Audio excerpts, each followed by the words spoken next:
Hello, and welcome to the Enneagram 2.0 podcast. I'm Beatrice Chestnut. And I'm Uranio and Bea. And today we're talking about... What is the talk today? What to do once you know your type. Yeah, that's very important. Grateful to be talking about this. What about you, Bea? Yes, I encounter people all the time who say to me, you know, I learned my type, but now what do I do? Yeah, I also see many people saying that, but I also see people who say the opposite. Like, oh, I found my type and that changed my life. And I don't like that. Because finding out what your type is may bring you an aha moment, but not transformation. After knowing your type, you need to commit to sets of practices and know exactly which are the most important ones. And then, after doing a little bit of hard work, you will perhaps get to a point when you can say you have been transformed. So what I hear you saying is that finding out what your type is really the beginning of a process, not the end, or not an end in itself. Yeah. Thank you for saying this. That's what I meant. Right, because when you find your type, if you just stop there, then the Enneagram becomes just about diagnosis or description. It's easy for it to become a defense, like as in, well, I'm a 2, of course I did that. You just have to get over it and realize who I am, when really we're much more than our type. And the Enneagram is all about growth. Yeah, we can feel very interested, attracted to the descriptions, but it's actually even more than what you said, I think, Bea, because when we find out our types, our mind works in a way that we put ourselves in a box even further. Right. It's not the Enneagram, it's any typology. And the Enneagram is driven, as our beloved teacher David Daniels used to say, it's not to put anyone in the box. It's for us to get out of the box we have already put ourselves in. Right. Right? So the idea is to not stereotype and see that it's not because you've just learned what your type is that you'll start to do even more of that or ask people to, now you need to understand me more. Mm-hmm. It's because I'm a 2 or a 5. Right. That would be what? Justifying. Yes, exactly. Exactly. You're saying this is just the way I am and I'm not going to change when the Enneagram is really all about change. Yes, for better, not for worse. Yes. Maybe worse temporarily sometimes. But it's not really worse. It's just an impression that it's worse. It's just hard.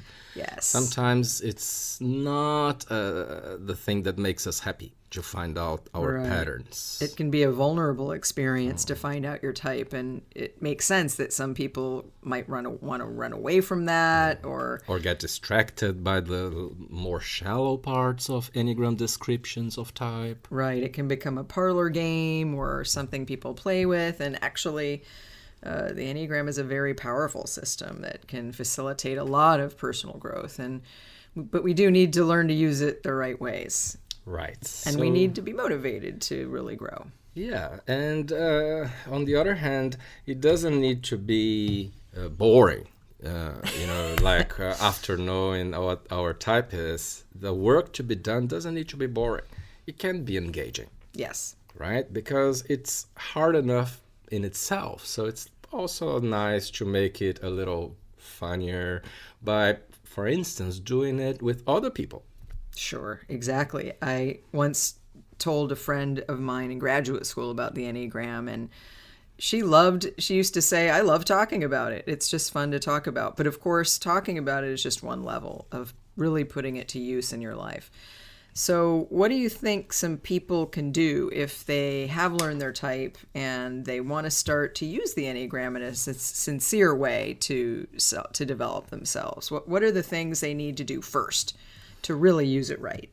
Well, I think that understanding the type patterns in the right way is essential as a first step. Yeah, I like it when people say that the Enneagram is a sense-making framework. Yeah. We can use it to help make sense of the things that we observe in ourselves. Yes. Because the main method is self-observation, and by self-observation we mean something really specific, right? Like really watching everything you do all the time, and to the point where you learn new things about what you're doing in the moment. Yeah, once I had a student at a workshop who was an engineer, and he said that he found out his the Enneagram descriptions were like user manuals for the 9 kinds of people. Exactly. Now, Find out your user manual. Yeah, so finding out your main patterns is very critical.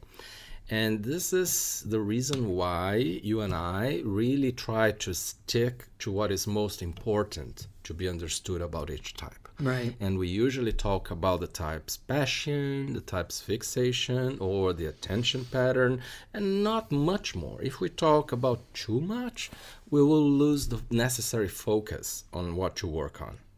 Now, when we know those essential core parts to observe, then we need to see the multiple ways that they play out in our lives, both directly and indirectly. But Right. do you agree with this? What's your take? I do. I think that we need to start with the basics when we're using the Enneagram. We need to use it to help us know what do we pay attention to when we're developing what they call an inner observer.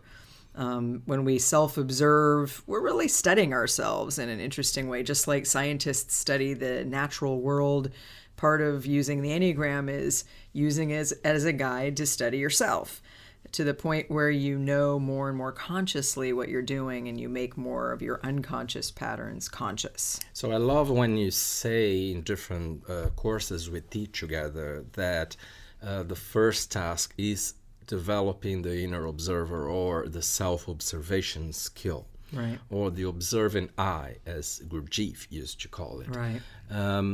Would you mind talking a little more about that, or how it works, what specifically people could do? Sure. I think this is one of the things I like most about the Enneagram is the way it gives us a way to both conceptualize and actually do the work of self-observation. So I think the way I think of it is it's sort of like you need to go to the gym and lift weights if you want to make your arms stronger.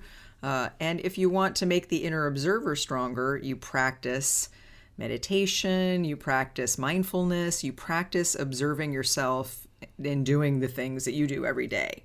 So just noticing more. When I was a psychotherapist, I used to give a first homework task to new clients, a task of noticing. You know, watch what you do and start to study yourself and learn so you see, you know, what you're doing in a whole new way. And I think the Enneagram is really good as a guide for self-observation, telling us what to look for. Because if you start from nothing, just sort of trying to observe yourself, you know, you'll be doing some good mindfulness, but you may not be really knowing what to look for, and it can take you a while. So in a way, I think of the Enneagram as kind of a shortcut to understanding yourself in a more efficient way. Right. And soon during this podcast, we're going to talk about what to look for at each type. But first, I think it's important that we differentiate between self-observing and self-criticizing. Oh, good. Yes. Because many people who come to know, the Enneagram patterns, when they find out their own type, they start a very damaging process of self-blaming. Right. It's self-observation without self-judgment. That's really key. And sometimes I think we forget to say that, but it needs to be neutral. That's why the inner witness, as they call it, or the internal self-observer is, by definition, non-judgmental. So it's a kind of neutral witnessing, watching what you do, so that the you that is observing and the you that is actually doing what you do are two separate things inside yourself. And as you build the muscle of the inner witness, you develop more and more of an ability to truly observe yourself from a slight distance. And in that space between the part of you that's observing and the part of you that's just doing or thinking or feeling is the space in which you have to make a different choice at one point. And that's when you start becoming more conscious and not more mechanical. When we're in our type pattern, we just kind of do the same thing we do all the time without really seeing that we're repeating ourselves until we look. And then we can sometimes realize, wow, I always pay attention to this, or I always get angry about this, or I always avoid feeling sad about this. And once we start recognizing that we're doing that, we can make a lot of progress on our growth path. Yeah, so if you who's listening to us right now are familiar with meditation techniques, then you will know that you observe your thoughts, your emotions, and your sensations without fighting against them. You will also know that you need to work on relaxation, acceptance, and non-judgment. And this is all that is included in the self-observation method that we're talking about. Yes. Right? So the idea is to really witness your patterns playing out. Right. And don't even try to contain them at first. Just see them. Yes. Because they are still too strong in the beginning. If we go completely against them, or if we try to change all of a sudden, personality will react against that a little bit like what psychologists call abreaction, but it's slightly different than that. And that means that the personality will claim her space back. It's a space back. Right. Another way to say it is, when we're in personality, a lot of our habits are mechanical. Right? When you press a certain button, a certain person reacts a certain way. So getting less mechanical involves watching ourselves, understanding what we do, starting to understand why we do what we do, and building that ability to observe yourself, and when you're ready, to make a different choice. But I think what you're saying is really important. We can't change too quickly, really, because as Gurdjieff said, and Gurdjieff is one of the sort of mystical teachers behind the Enneagram, he would say, don't try to change what you do too quickly, just self-observe, because if you try to change something, another part of the machine that is you will kind of go out of whack. So you need to be able to recognize what's going on with the person and sort of time what your interventions are. Yeah, and he also said something funny but smart. He said that we need to do things differently for the sake of transformation. Right. But after a while, before personality starts fighting against your change, you allow personality to restructure and give it a treat. So deal with personality like you deal with your pet. Give it a treat and say, now you can reestablish dear personality. And by the way, next time I do the self-observation work, allow me to stay for 5 more minutes. Right, because our personality, it's a defensive self-structure, but it also, interestingly, resists change. When we try to grow and change, our personality, it asserts itself. It wants to stay in power in a way. And so we may not recognize what we need to do to both respect personality as the defense system that helped us survive, but also challenge it at the right moments. Yeah. So identify the main patterns, observe them in action, in subtleties, then self-observe, negotiate with personality. What else, Bea? What else comes right after finding out what our Enneagram type is? Well, I think there's a whole list of things that you can do after you find your Enneagram type. And I think we could probably put them in a list of priorities from simplest to more complicated. And so it depends on where you are in your path, how long you've known the Enneagram, if you're because just new. Someone can have been doing inner work before Sure. knowing the Enneagram, and it's perfectly valid to do inner Yes. work without knowing the Enneagram. Right. The Enneagram is not completely essential. It's more like a booster for inner work, and Right. it's a shortcut, right? Yeah, exactly. But I think after observing yourself, sometimes I think the Enneagram can help you get a window into why you do what you do. That's kind of a step further. It's sort of what I did as a psychotherapist, what you might do if you decided to go to therapy. things like that. But I think there's a whole list of things you could do. You could start getting in touch with emotions you tend to avoid being in touch with. So that might be looking at emotional patterns. And that is a pattern per type and per subtype, which is something we're going to talk about in the future here in our podcast. Right. So you need to know how specifically emotions play out for you. Yes. Right? If you are more in touch with them or less so. Right. And you may be in touch with one emotion, but not in touch with a different emotion. And one of the things the Enneagram helps us with is see and notice and understand those patterns. But why do you think it's important to do emotional work after doing, knowing your type? Why emotions? Well, I think in some ways we get really stuck when we aren't really in touch with an emotion. We may just be going through the motions of something and not really be putting all our energy into growth, but putting some energy into avoiding our emotions. Yes, I agree with you again. And I think that the emotional center of intelligence needs to be engaged as soon as possible after we find out our type, because it has a very central position, if I can say that, in our psyche. Right. And dealing with emotional development is important for all of us who are engaging with inner work in the beginning. And Yes. it has to do with psychological development. And this seems really important, right, Bea? Right. Definitely. We need to make sure that we have access to our emotions, because unconsciously we might avoid anger. We might avoid being aware of our fear or our sadness. And to the extent that we do that, we're kind of avoiding being conscious of our full self. So it's important to do that. Also, emotion, when we're conscious of it, helps integrate the different parts of our brain. It helps us stop expending energy working against ourselves by not being aware of certain emotions and almost stifling our emotional energy, to allowing ourselves to welcome and allow what we naturally feel. And so I think emotions are central, and being able to have access to all the basic emotions is very important. Yeah, I think that it's useful to understand that each of the 9 types of personalities represent the specific ways we limit the use of our hearts and minds.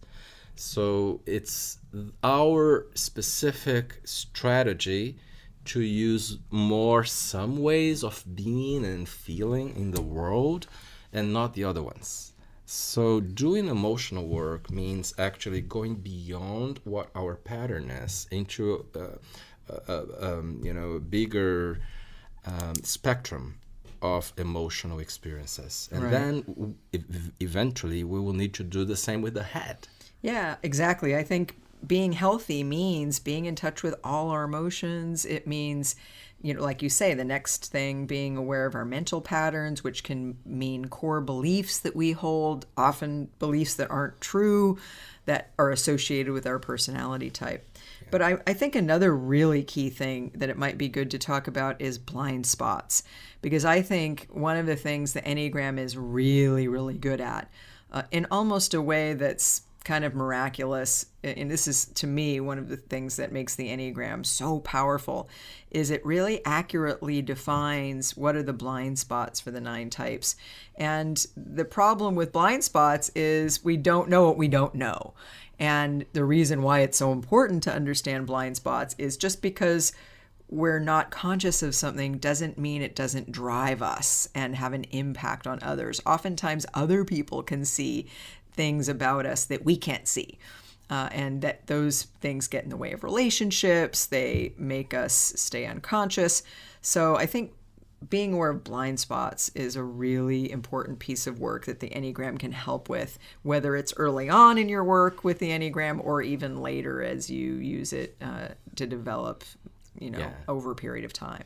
And we'll also talk about some of the blind spots for each of the 9 types. But one thing that helps us be in touch with what we don't see is to ask for feedback from other people. And I mean, after we know what our type is, we might, for instance, provide a short description of what we have just found out about ourselves and ask people to tell us about how they see that in us. Yes, because I think we all can get defensive easily around feedback. It can be hard to know what people really think about us, but we need feedback, especially around our blind spots, because as Naranjo, one of the main authors behind the Enneagram types, says, we're blind to the degree that we think ourselves to be not blind.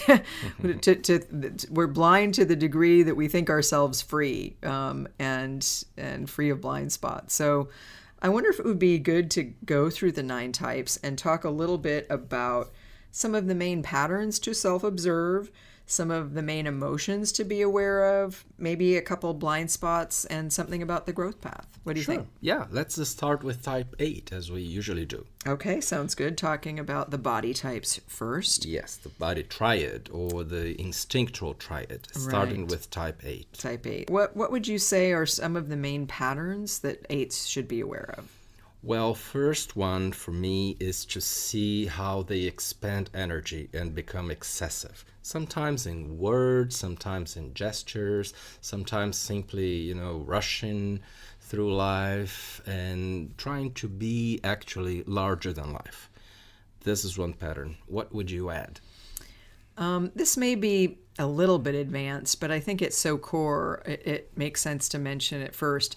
And that is to start to be aware of how they may overdo their strength, sort of taking on a lot, working really hard, and not be very aware of their weaknesses or of their vulnerability. Yes. I think at the core of the type 8 personality is a pattern of denying vulnerability and weakness and thinking it's a bad thing, and then overcompensating through being powerful and strong. Yeah. And to the degree that an 8 is not aware of their vulnerable emotions, their softer side, they can overdo their power in ways that get them in trouble, or they can not realize their impact on others.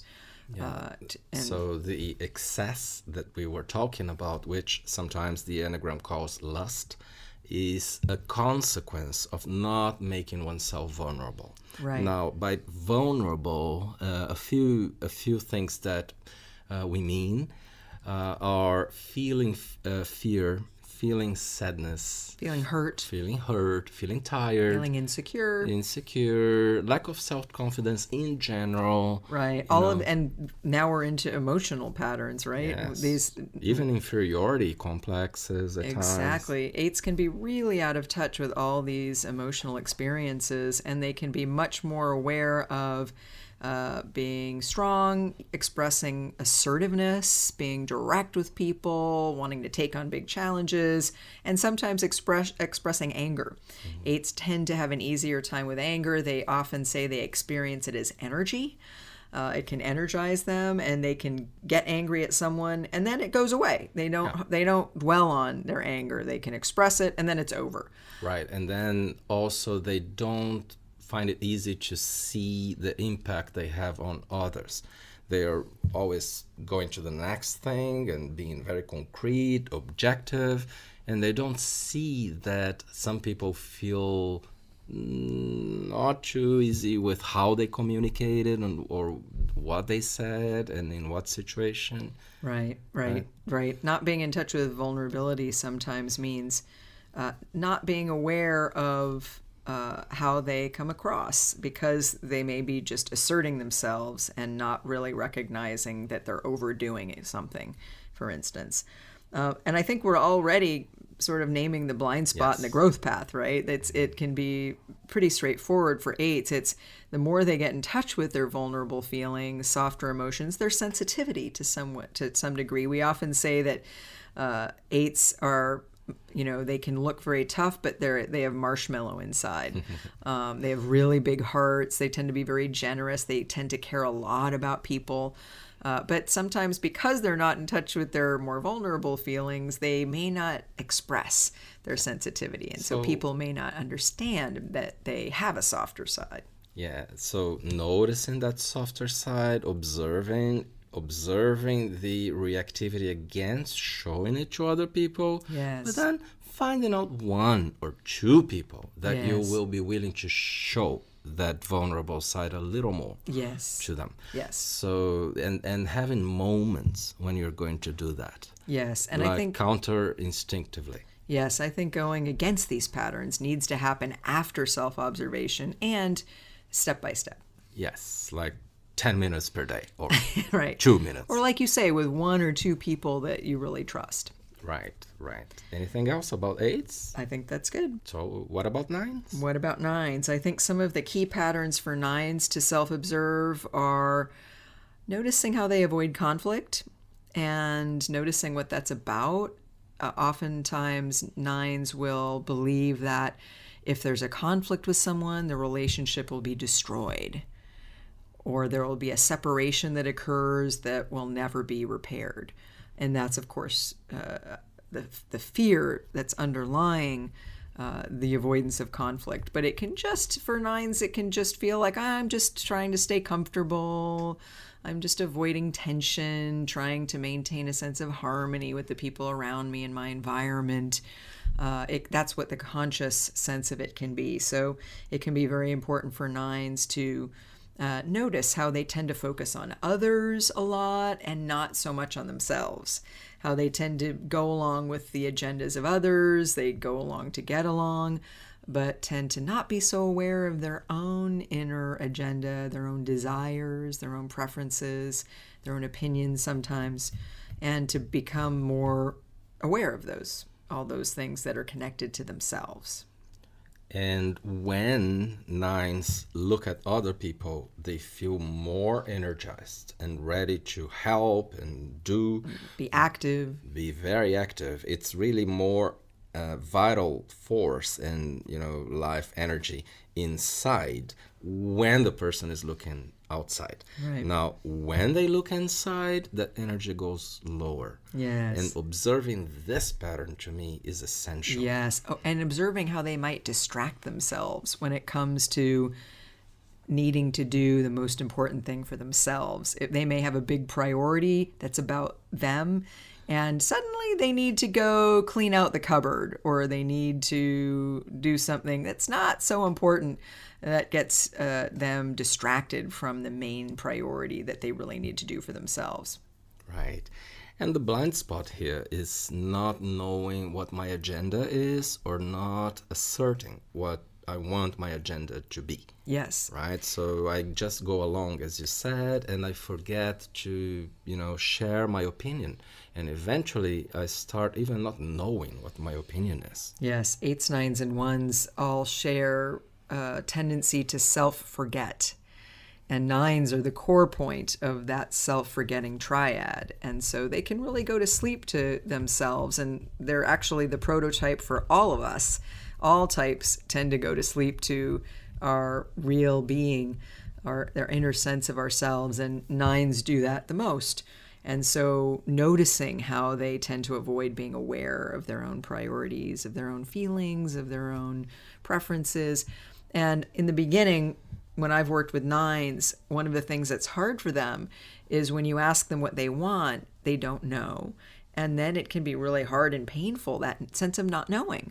Like, what do I do that I don't know what I want? But then they feel a certain discomfort, which might be difficult or bad, but at the same time is the way out of the pattern already. So feeling uncomfortable is also strategic. Yes, tolerating discomfort is a big growth opportunity for 9s, and also becoming more comfortable with not knowing, being able to have compassion for themselves when they don't know and realize that there's probably good reasons that they don't know. And so being able to give themselves some room to sit with something until they start registering more of a sense of what they really want. 9s need to get in touch with anger, and they tend to go to sleep to it because they want to avoid conflict. And they need to look at the blind spots of the fear of conflict, the need to avoid discomfort, and anger, which is a big blind spot. and to some degree their own desires and preferences. And the growth path, of course, is becoming more aware of their anger, learning that conflict can actually bring people closer together and not just create separation, and learn to tolerate some disharmony and focus more on themselves and not just on the people around. So what about type 1? What do you think are some key patterns that ones need to self-observe? I think that irritation, which has to do with anger in the broader sense, but the feeling of all the time sensing that something is not quite right or someone. And sometimes it's myself. So being very either anxious or irritated about that. Observing that pattern is really essential. And the second thing is paying attention to how loud your inner critic voice is and how often it shows up in the one's life. That is much more than average. And why do you pay attention so much to that and not to your impulses for pleasure, for relaxation? So observing that is much above average for you. Yes, exactly. Noticing the activity of the inner critic, noticing how you tend to control yourself or over-control yourself, noticing how if you're a 1, you tend to put a lot of pressure on yourself to be really responsible and meet very high standards and not cut yourself very much slack. Like you're saying, not leaving room for pleasure or fun or relaxation, but just always keeping the pressure on to get it right, to do the right thing, whether it's trying to get it perfect or trying to make the world out there more perfect. Ones can tend to suppress or repress their anger, but also when you repress your anger, you repress a lot of other feelings like joy, happiness, but sad. They become the blind spot, actually. I see only what I think needs to be done, and I forget about having fun, relaxing. I only express appropriate emotions or impulses or thoughts. I have to really put a lid on a lot of emotions and things that I might want to express, but I judge as wrong or inappropriate. It's part of human nature to be full of flaws and also limited and simply, being tired at times. Yes. And paying attention to that is good. Like when you maybe will want to have some rest time or leisure before duty. The thing to observe is how 80% of your head space gets occupied with 20% of problems around you. And how you might want to change that equation. Yes.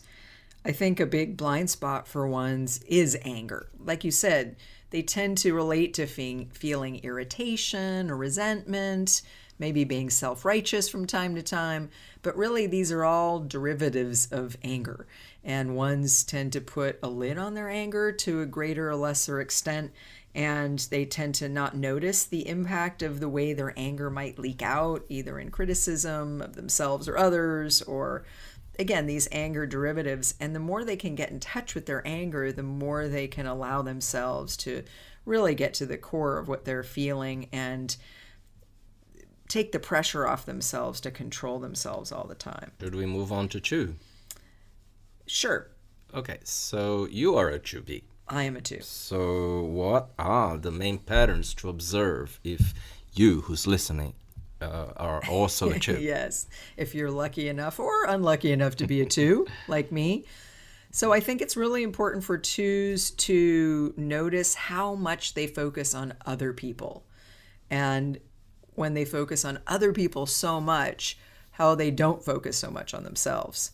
So to notice how the focus is a lot on creating a positive impression on other people or creating a good connection with others, getting approval or being liked, and how much energy goes into that, to being important to others, especially the important people in your life, so that you can really see how much of your energy goes to reading other people, figuring out what they want and delivering it so that they will maybe meet your needs if you have something that comes up that you want or that you need them to take care of. But of course, a lot of this, like for all the types, can be very unconscious. So bringing to consciousness how you as a 2 tend to not be in touch with what you need, but focus a lot on what other people need or how other people feel as a way of making yourself important to others.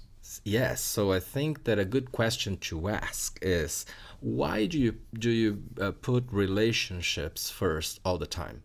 And what is being left out?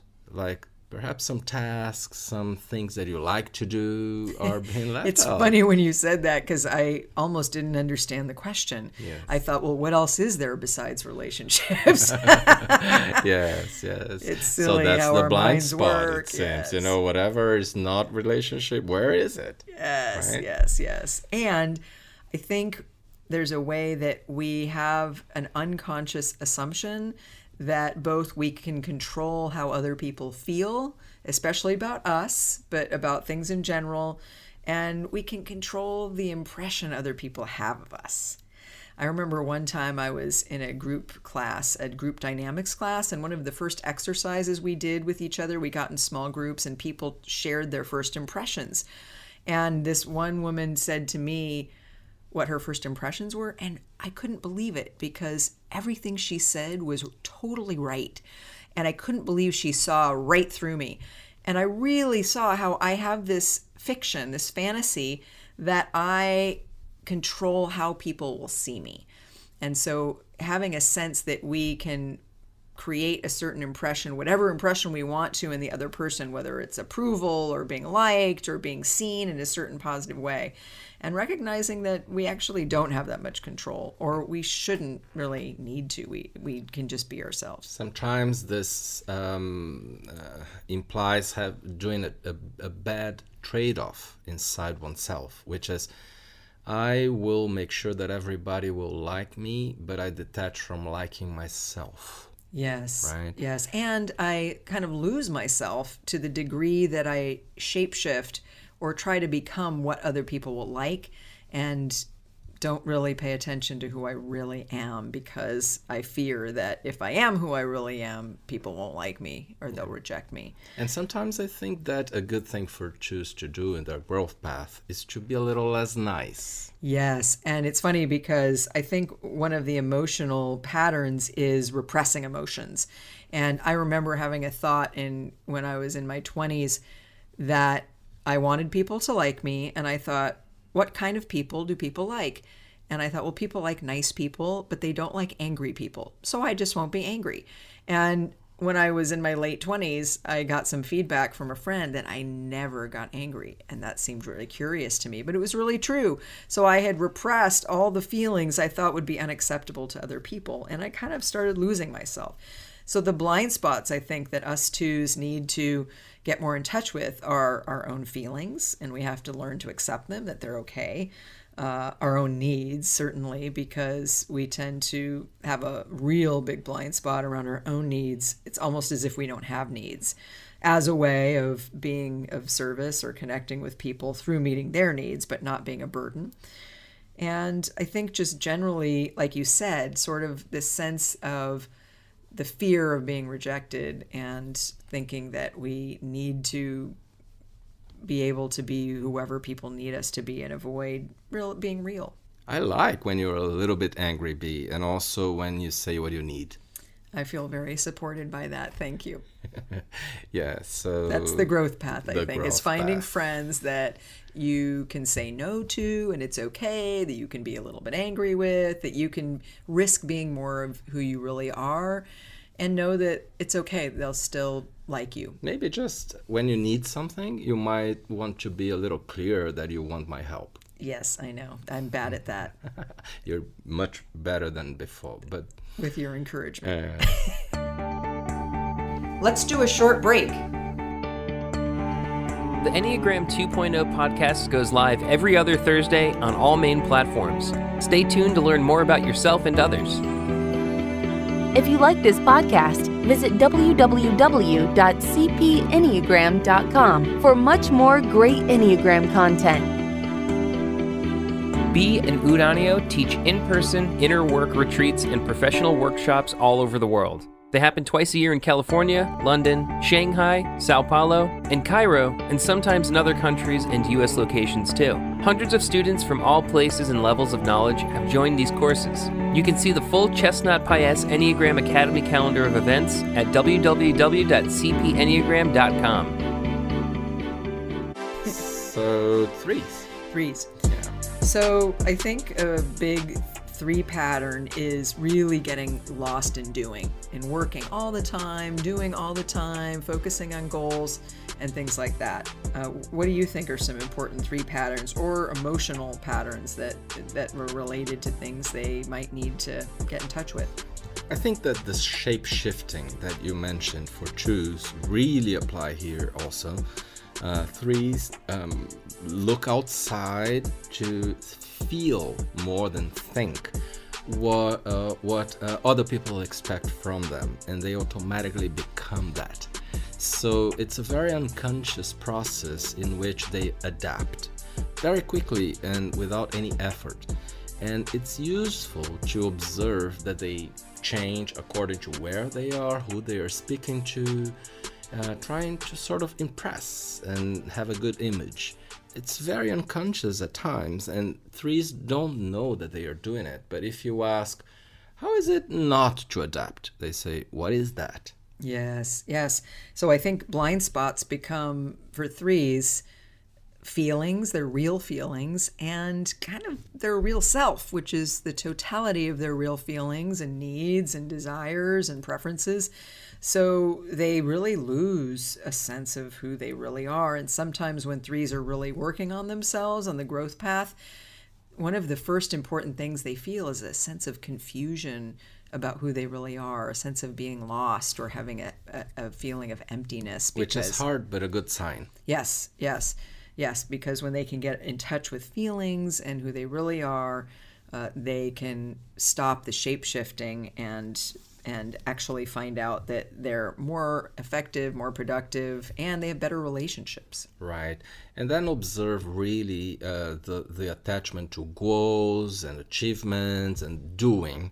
And something that is behind that, which is I don't really trust that people will like me for who I am. Exactly. But only for what I do. Right. I have to earn liking and approval or appreciation through being a good performer. So it seems that path of growth is risking, just being and seeing what happens. Yes. Who will like you?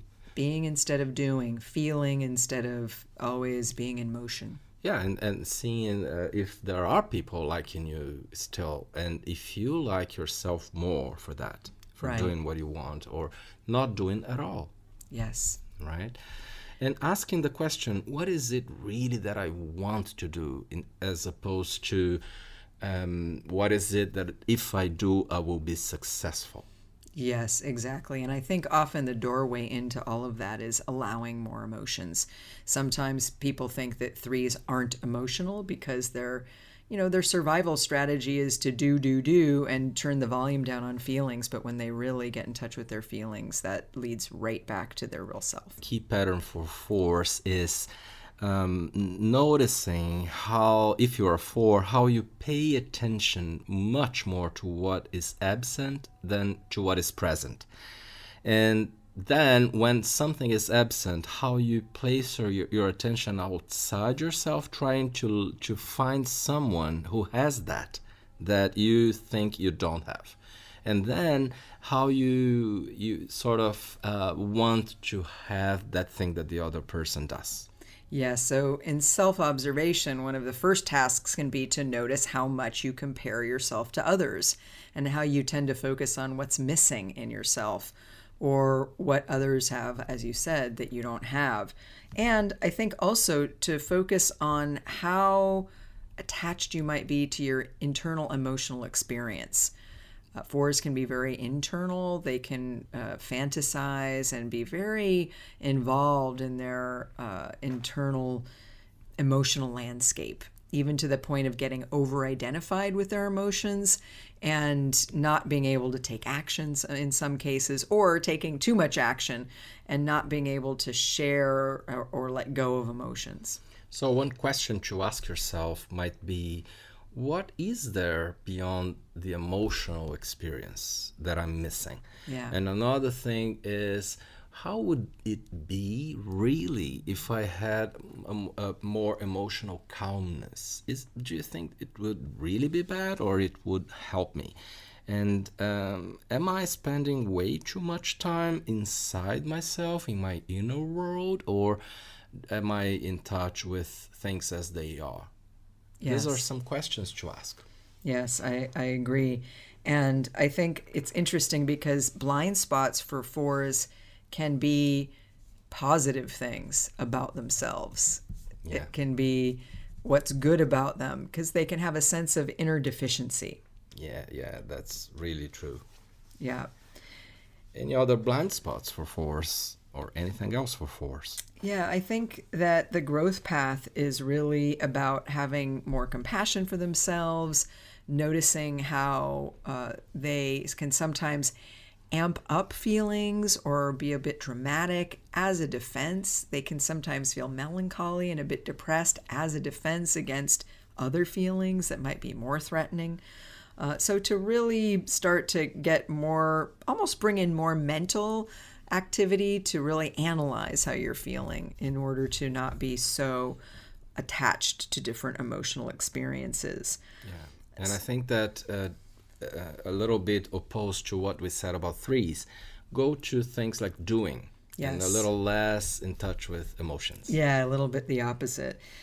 Now we need to also say that the 3-4 subtypes are really different from one another. So even as I'm saying these things, I'm thinking it will also be good to listen to any podcast we do about subtypes, because the 3-4s are very different from one another. Exactly. So they have individual growth paths. Yes, and there will be individual paths of growth. The best Enneagram type, 5s.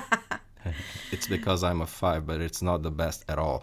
Let's say, what are the patterns to observe? So the first thing is disconnection, in my view. How we 5s, maybe if you are a 5, listening to me now, you will disconnect while I'm talking. How we disconnect really all the time. Like you say something and I start thinking about things over what you're saying. And I disconnect from my feelings, I disconnect from relationships, from being in life, I retract. And I want my privacy. Yes. Some people, when they hear descriptions, basic descriptions about 5s, they say, I might be a 5 because I like privacy. And I say, that's not what happens with a 5 like me. It's not about liking privacy sometimes. It's like needing privacy every day. And right. If you don't have it, you make it happen, even if you are in public. Like this interesting technology of building a bubble around you and to be alone while with others. Yes, so it might also be important to observe how you can tend to be a bit controlling, so that you can make sure that you have your private space and can have what you need, especially around regulating resources like time and space, energy. Yes. Like when someone asks me if I can go with them somewhere, I may say yes, but in my head I'm thinking what time we will be back, right? Right. So it's like separating a certain amount of energy to do something with this crazy thought that I'll run out of that if I just allow myself to be consumed by others. Yes, so we're here in Egypt, and when we go out to dinner with our friends, I notice you start getting very nervous if people want to order dessert, because it means we're going to be there. People or you? Me, and sometimes I order dessert just to bother you, because I can see that you think I can see the wheels turning in your mind. You're thinking, oh, I'm going to be here for a friend. I'm going to be here 35 more minutes.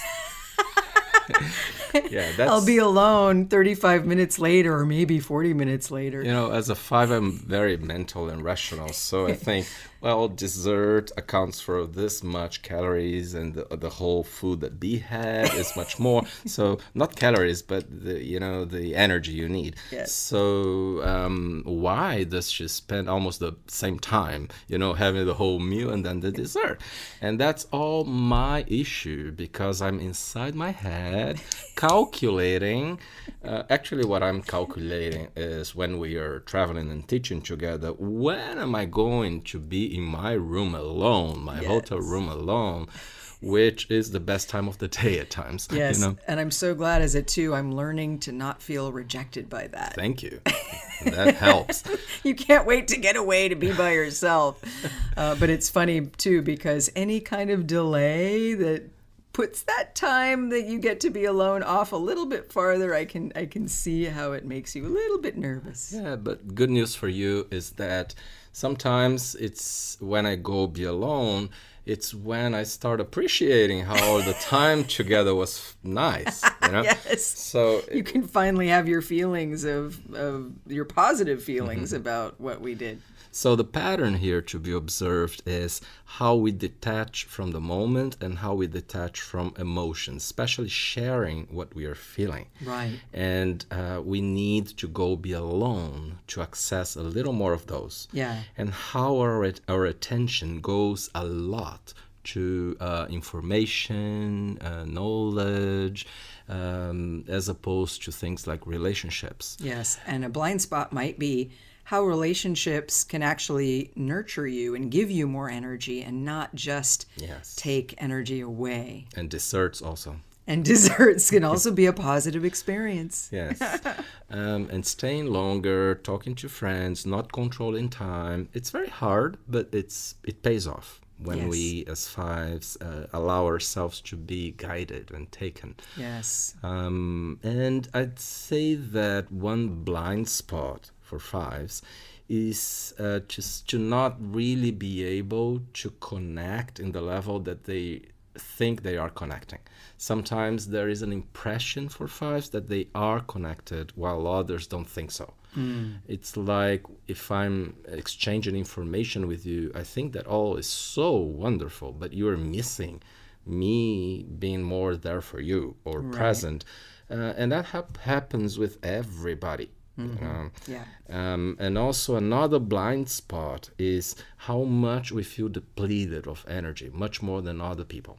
Yes. As if we needed to control our resource of time all the time. It's a little bit like if you believe in scarcity, but you have a blind spot around abundance, the whole world ends up feeling like it's contributing to you not having enough of what you need in terms of energy and time and space. Yeah. So enough of fives, because it's the time that I had spared to talk about fives. Have we said enough about the growth path? What do you think? Well, I think we did mention getting more in touch with feelings, noticing how relationships can support you and not just take away your private time. I would add being in the body. Yes. Because we are too heady. Yes. And the body is really not just a support for the head. Yes. Fives. Good. So sixes. Sixes. I think that sixes need to observe how 10% of risk occupies 90% of the headspace. Like scanning for risks every time, everywhere, trying to see what is dangerous, what is suspicious, and be really alert. Well, that part, though, is a little bit of a blind spot. The tension and the fact that they are always alert is sometimes unconscious, but the pattern of searching for risks is a little easier to spot. And I think that sixes can be also in touch with how anxious they are, especially because they have probably been given feedback constantly about being anxious and not very calm. There is some nervousness inside, with everything, like being concerned most of the time. Right. So being observant of the role of fear and anxiety in your life and how that drives the things you do, how you may not always be aware of it, but it still drives the things you do. What else? I think the worst case scenarios tendency, which is totally connected to what we said. Yes. But notice how it's different than other people. And, instead of thinking other people should do the same, start thinking, why do I do it? Right. But other sixes already question themselves, and questioning itself is another pattern to pay attention to. Yes, questioning and doubting, self-doubt, doubting others, noticing how hard it is to trust people and what you need to trust and how much it takes for you to trust. Yeah. So a growth path has to do with relaxing. Well, before the growth path, what did we mention any blind spots for sixes? Like I think that there's a blind spot of coming across as being pessimistic. Sixes don't really understand at times why others think they are pessimistic, but others perceive them as being so. Right, but they see themselves as being realistic. If you're a six, you think, well, I'm just doing what's necessary.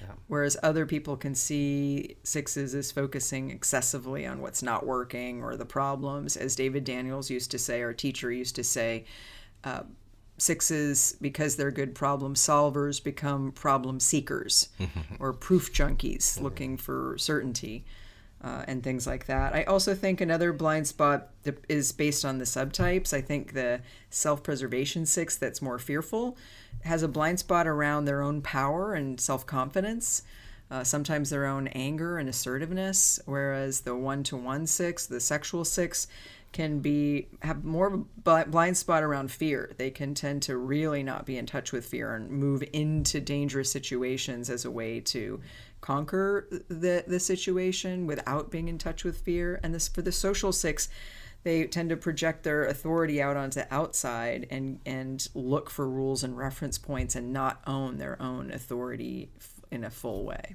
Right. Now, the authority issue is very central for a six to observe also, because sixes have trouble with authority figures, but in different ways, also according to subtype. So if you're a six, try to observe how you either mystify authority or you question all the time authority and go against that person in the authority role, and how you are reluctant to becoming the authority yourself. Yes, exactly. And owning your strength and being courageous, feeling the fear and moving ahead anyway, and noticing the contrarian tendency and observing what that's about. That's a good one. All of these things can be good growth opportunities. Yeah, how you say the opposite of what you're thinking first. You go first, say something different, and you question yourself, and you question what is being said to you or whatever. So the contrary thinking pattern. Yes. Now, in terms of growth path, sixes need to relax, as I mentioned before.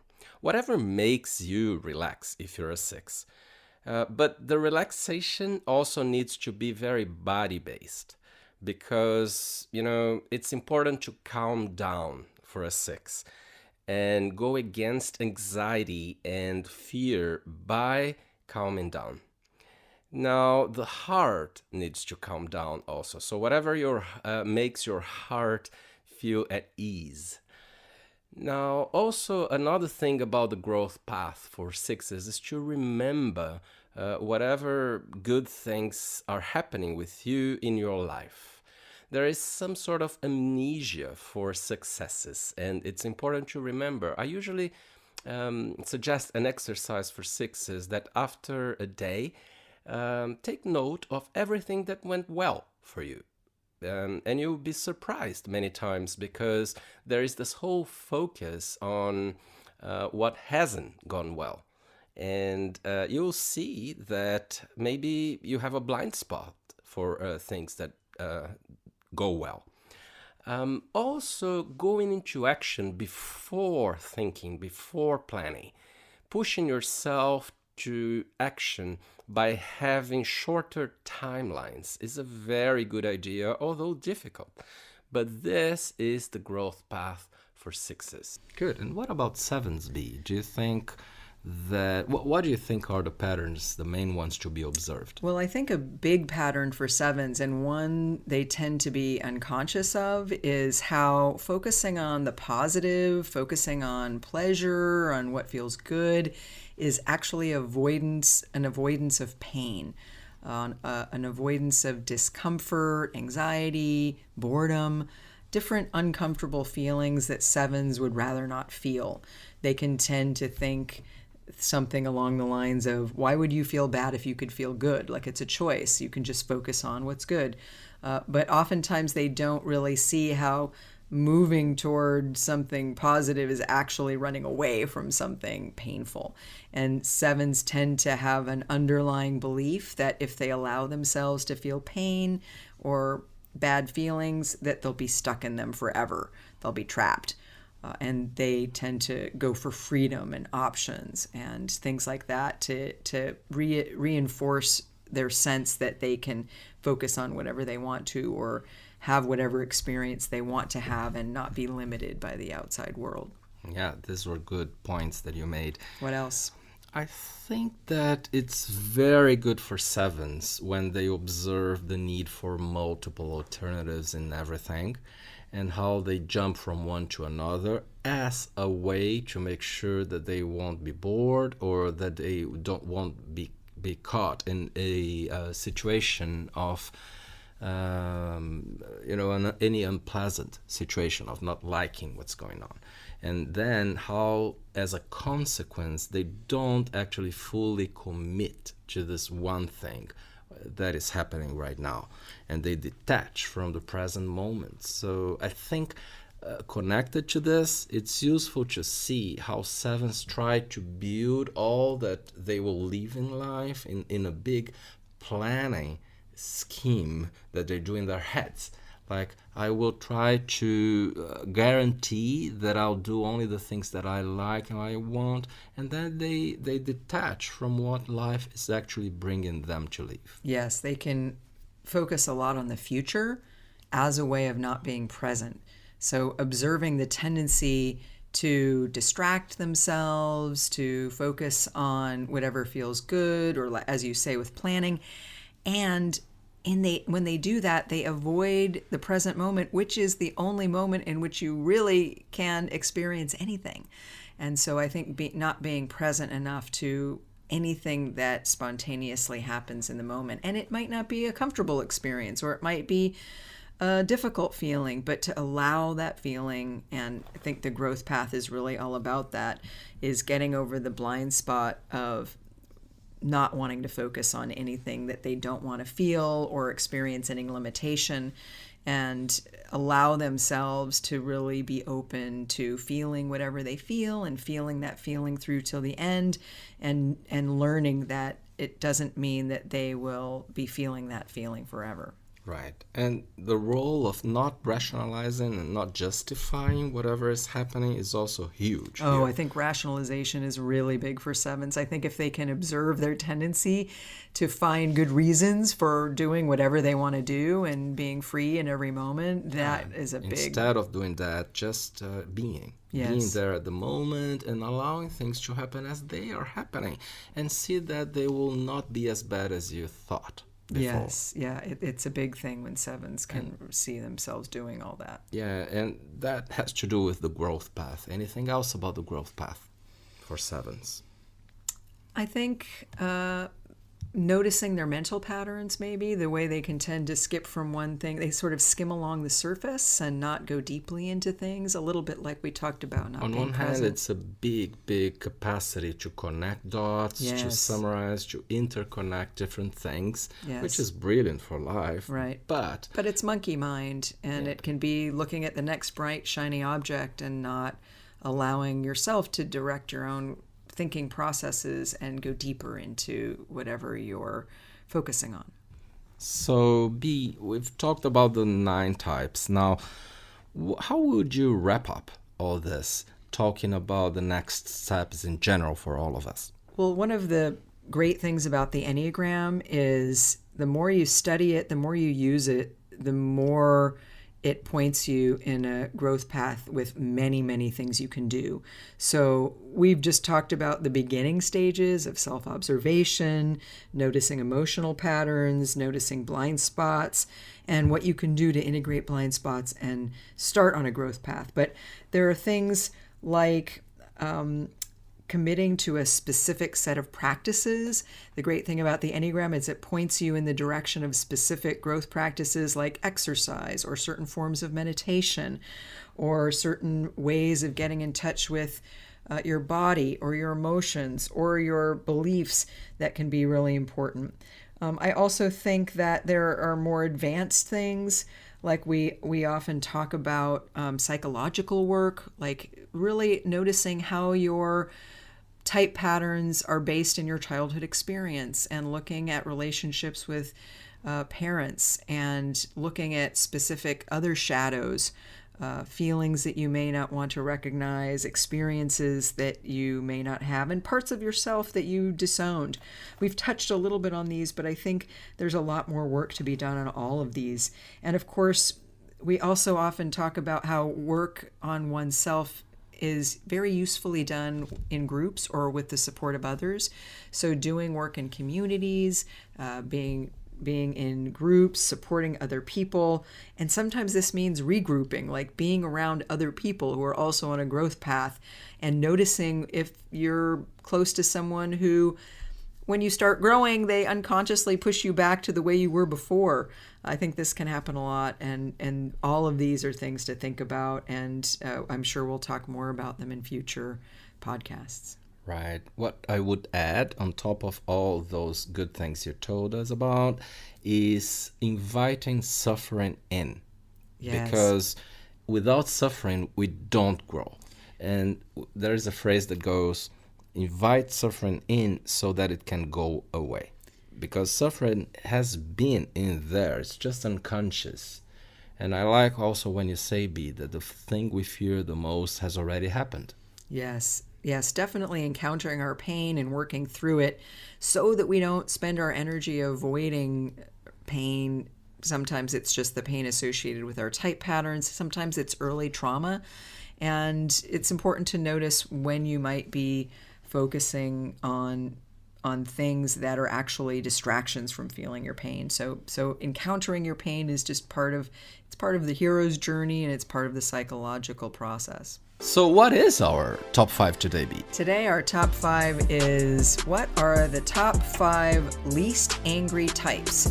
So the types that have the outlook that involves the least attention to anger. Yeah, it's not that they are the least angry then. It's like they show up in their personality patterns as looking like being the least angry of all. So not showing much anger, is that what we're talking about? As a strategy of the coping mechanism and the personality structure. Okay, so what's your number 5 least angry looking type? My number 5 is you, Bea. Self-preservation 2. You're always ranking me lower than I rank myself. I think that self-pres 2s are usually not much in touch with anger, as you mentioned before. And it's very hard for them not to be nice and not to be sort of out, more in touch with sadness. Perhaps they are the choose among all the 3 choose, the ones who are more in touch with sadness. And that sometimes prevent them from being a little more angry. And because sometimes the strategies should be a little more like childish or at least juvenile, they don't allow themselves to be as angry. Yes. Do you agree? I do. In fact, I Are you agree angry so much. with what I've just said?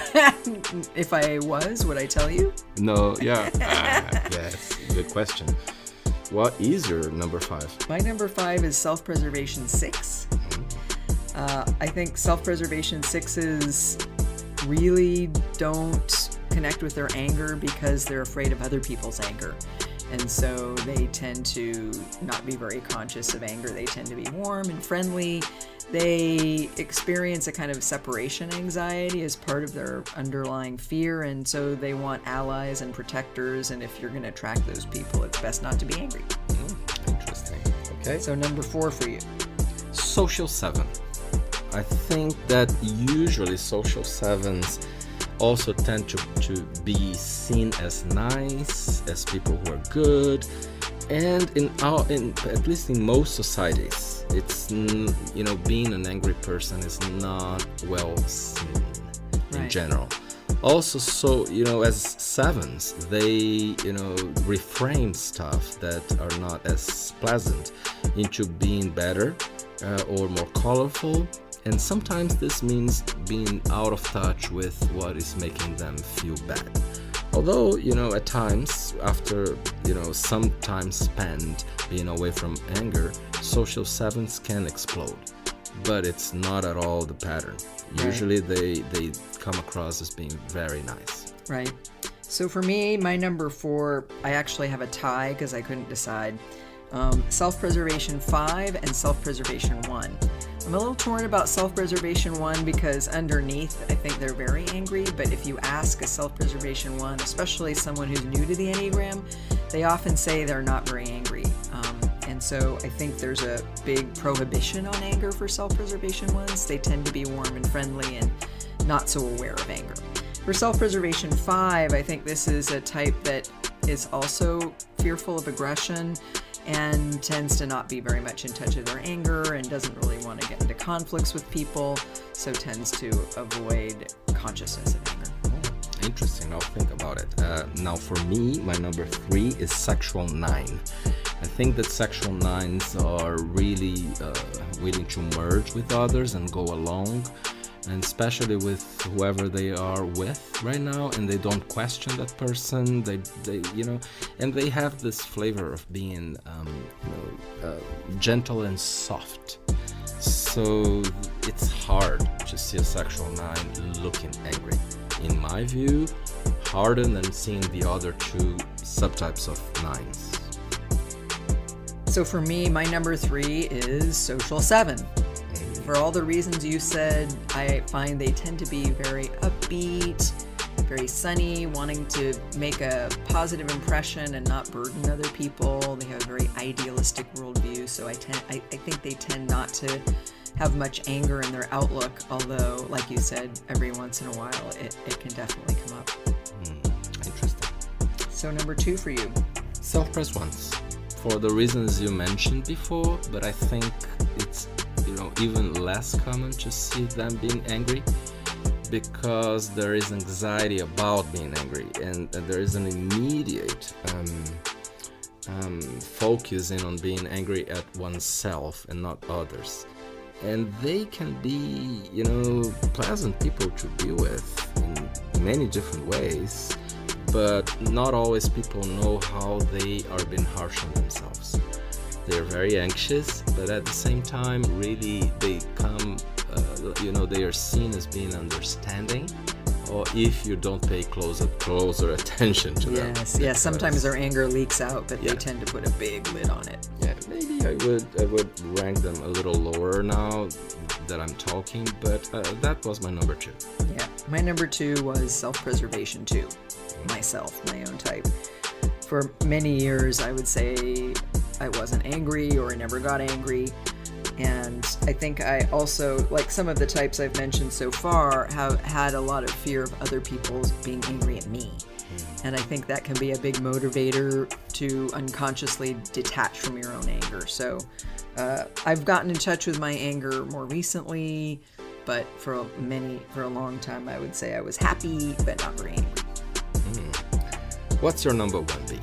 Cha-cha! So my number 1 is 9, and I think I'm going to also go for sexual 9. I kind of went back and forth between social 9, sexual 9, but then I thought, well, self-preservation 9s can also be not very angry, although it leaks out a little bit more for them. They can seem more stubborn or irritated. But I do think a lot of sexual 9s, before they work on themselves especially, can be really sweet and shy and not very assertive and certainly not very angry. So that was my number 1. What about you? I said self-preservation 6s because I see that they tend to, play really nice with people and be, sometimes we joke, that they might look like teddy bears, Yeah. and not going against at all. Yeah, I think you're right. But listening to you, I think that I like your order more. I'll review mine. It's funny, I was thinking the same thing. About what? About yours or You had mine? convinced me that maybe I should have reordered mine in retrospect. Well, it's all about staying open, right? Yes. To learning. Yes. And we definitely hope that you who's listening to us right now are learning and that you're enjoying our podcasts. This has been the Enneagram 2.0 podcast. I'm Beatrice Chestnut. And I'm Uranio and Bea. Join us again next time as we talk about all things Enneagram. Bye. Please click on like to help spread the word about our podcast. Thanks for listening.